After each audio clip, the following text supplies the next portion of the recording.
प्रश्नावली 6D का पहला प्रश्न, निम्नलिखित प्रत्येक में बताइए कि त्रिभुज की भुजाएं समकोण त्रिभुज बनाती हैं या नहीं। इसमें 3 प्रश्न है। पहला, एक भुजाइए, एक भुजाइए, एक भुजाइए। इसी तरह 3 प्रश्न है, 1, 2, 3। इस 3 भुजा में एक कर्ण होगा, एक लंब होगा, एक आधार होगा। तो इस तरह से अब दूसरा सवाल समझा रहे हैं। पहला और तीसरा आप उसी तरह कर लेंगे। हम जानते हैं कि समकोण त्रिभुज में कर्ण का वर्ग शेष दोनों भुजाओं के वर्गों के योग के बराबर होता है। तो जिसे दूसरा बता रहे हैं, तो इसमें 8 है, दूसरा भुजा 15 और ये 17। सबसे बड़ी भुजा कर्ण होगी। तो ये कर्ण का स्क्वायर लिखे हैं बराबर लंब का स्क्वायर प्लस आधार। किसी एक को लंब मान लीजिए, इसको आधार मान लीजिए। तो लंब के जगह ये हो गया, आधार के जगह ये हो गया, कर्ण के जगह ये हो गया। तो कर्ण का मान 17 है तो 17 रखेंगे, लंब का मान 8 है तो 8 रखेंगे, इसका मान 15 है तो इतना रखेंगे। अगर इस दोनों को स्क्वायर करके जोड़ेंगे और इसका वर्ग के मान रखेंगे, अगर दोनों बराबर होगा तो समकोण त्रिभुज होगी, बनाएगी। जैसे ये कर्ण का स्क्वायर, कर्ण का मान 17, 17 का स्क्वायर इतना हो गया। अब लंब है 8, 8 का स्क्वायर 64, आधार 15 का स्क्वायर 225, दोनों को जोड़िए 289। तो ये दोनों बराबर आ गया। तो जब दोनों बराबर आ जाएगा, फिर से समझिए, कर्ण का स्क्वायर बराबर लंब का स्क्वायर प्लस आधार का स्क्वायर।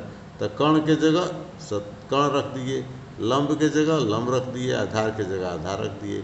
अगर दोनों के स्क्वायर करके जोड़ेंगे और इसका वर्ग करके यहाँ निकालेंगे, अगर दोनों बराबर हो गया तो ये दोनों तो दी हुई भुजाएं समकोण बनाती है, इसलिए यह समकोण त्रिभुज होगा।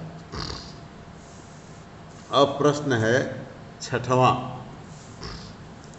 प्रश्न 6 दिया है कि चित्र में PSQ बराबर 90 और PQ बराबर इतना, QS बराबर इतना और ये भुजा बराबर इतना, तब PR की लंबाई बताइए। ये त्रिभुज में ये PSQ 90, तो देखिए PSQ ये 90 अंश का हो गया, ये कोण ये 90 अंश का हो गया।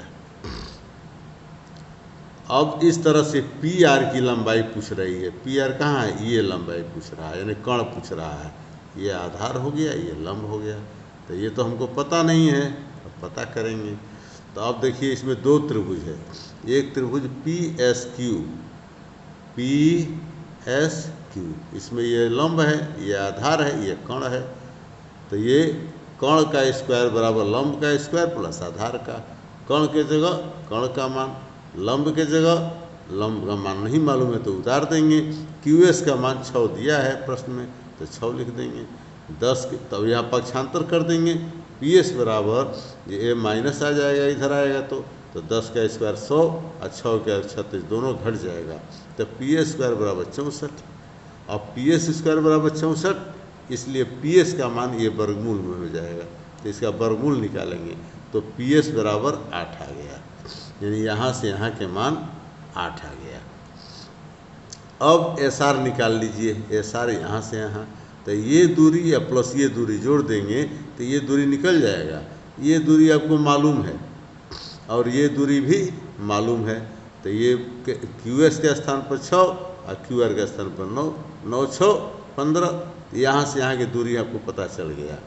ये पता ही है, तो ये लंब हो गया, ये आधार हो गया। अब यहाँ से कर्ण का त्रिभुज PRS में PR यानी कर्ण का स्क्वायर बराबर आधार का स्क्वायर और लंब का स्क्वायर। तो PS हो गया ये लंब का स्क्वायर और प्लस RS ये आधार का स्क्वायर। इसका मान मालूम है तो 8 रख दीजिए, इसका मान मालूम है 15 रख दीजिए। 8 का स्क्वायर 64 और 15 का स्क्वायर 225, 15 का स्क्वायर 225।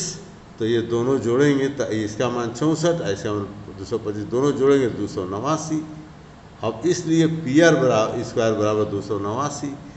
अब ये जब PR यहाँ से स्क्वायर हटेगा तो ये रूट में हो जाएगा, इसलिए इसका वर्गमूल निकालेंगे, इतना आएगा। तो PR बराबर 17 हो गया। यही PR पूछ रहा है। इस तरह से PR का मान 17 आ गया।